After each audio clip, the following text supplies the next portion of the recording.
Il fallait qu'il reste dans l'incertitude de savoir s'il avait bien fait de prendre la place de Esav et sa avoda, son travail, son rôle, sa mission sur terre, alors qu'il se sentait investi d'une mission sacrée, celle de faire que ce que son frère aurait dû accomplir comme tâche dans le monde, il l'a pris sur ses épaules.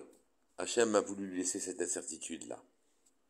Et c'est la raison pour laquelle il s'était partagé en deux machanot, l'un correspondant en deux camps, l'un correspondant au camp de Esav, qu'il avait annexé à lui, avec son rôle, sa mission et ses aides, et un deuxième camp qui était le sien propre, sa mission et tout ce qu'il avait comme moyen pour l'accomplir. Et donc il a partagé sa famille en deux camps.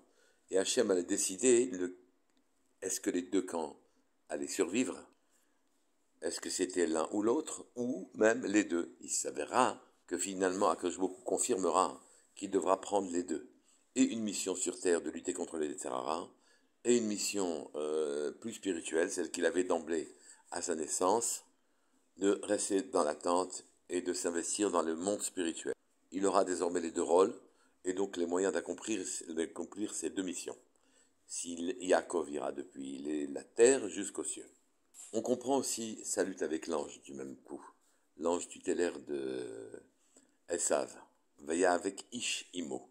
L'ange s'appelle Ish depuis qu'on appelle un Malach Hamavet qui était l'ange de Esav, qu'on appelle Satan, qu'on appelle Yeserara.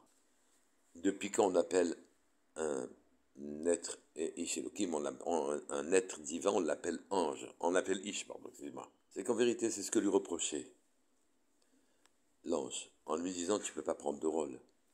Soit tu es spirituel et tu laisses tomber le matériel, soit tu es matérialiste et tu profites des bienfaits de ce monde et tu ne t'investis pas, tu ne prends plus au sérieux ta dimension spirituelle. Tu ne peux pas faire les deux en même temps.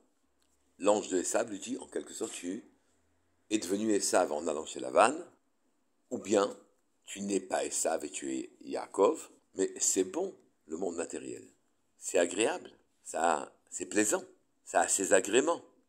Yaakov devait rester incertain jusqu'à sa lutte avec l'ange, qui devait fortifier sa résolution de remplacer son frère tout en gardant sa mission personnelle. C'est cette confirmation qui s'est établie quand il a lutté avec l'ange et qu'il l'a vaincu. Il fallait cette confirmation.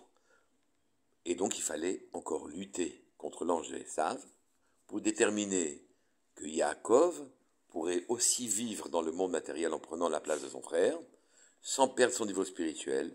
Et à ce moment-là, ayant les deux mondes, il s'appelle Israël. Shabbat Shalom. Kol Tov.